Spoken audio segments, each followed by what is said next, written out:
Eastern coastal planes की हम लोग बात करते हैं सबसे पहले। सो ईस्टर्न कोस्टल प्लेन्स में नेम्स में ये जो ओडिशा वाला पार्ट है, ओडिशा के कोस्ट को उत्कल प्लेन्स बोला जाता है। ओडिशा के कोस्ट को उत्कल प्लेन्स बोला जाता है। देन महानदी रिवर का जो डेल्टा है, यहाँ पर जो रिवर है महानदी से लेकर के गोदावरी का जो माउथ होता है, यहाँ तक के बीच की प्लेन्स को नॉर्दर्न सरकार बोला जाता है। इस जगह के प्लेन्स को भी नॉर्दर्न सरकार बोला जाता है और इस जगह पर जो हिल है उसको भी नॉर्दर्न सरकार सी बोला जाता है। तो यहाँ पर बीच बीच में हिल्स भी हैं, सब मिला के नॉर्दर्न सरकार है।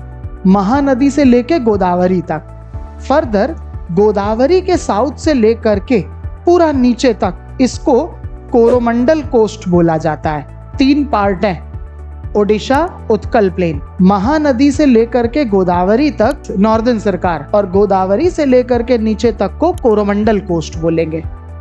ठीक है जी। अच्छा, अब एक चीज सुनिएगा, ये एक तरीका है नाम देने का, एक दूसरा तरीका भी होता है। ये जो दूसरा वाला तरीका होता है, इस वाले तरीके को एनसीईआरटी वाला मेथड बोलते हैं। एनसीईआरटी मेथड में इस तरह से नाम नहीं दिया जाता है। ये जो 3 मेथड होते हैं उस तरह से नहीं देते हैं।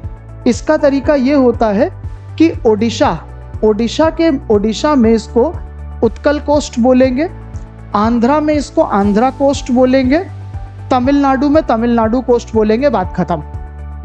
एनसीईआरटी क्या करती है, स्टेट वाइज नाम देती है कोस्ट के, है ना। एनसीईआरटी स्टेट वाइज देती है। अब प्रॉब्लम क्या है कि स्टेट्स तो मॉडर्न क्रिएशन है, स्टेट्स अभी ये सब जो बनी है ये तो इंडिपेंडेंस के बाद से ही बनी है, बट इन एरियाज को नाम तो बहुत पहले से ही इनका पड़ा हुआ था। ये कोई आज का नाम तो है नहीं, है ना भाई। लोग तो वहाँ पर पहले से ही रह रहे हैं, तो लोग तो नाम दे ही रहे थे। इसीलिए दोनों ही बातें ट्रू हैं, एनसीईआरटी भी ट्रू है और जो नाम बताए जा रहे हैं वो भी ट्रू है।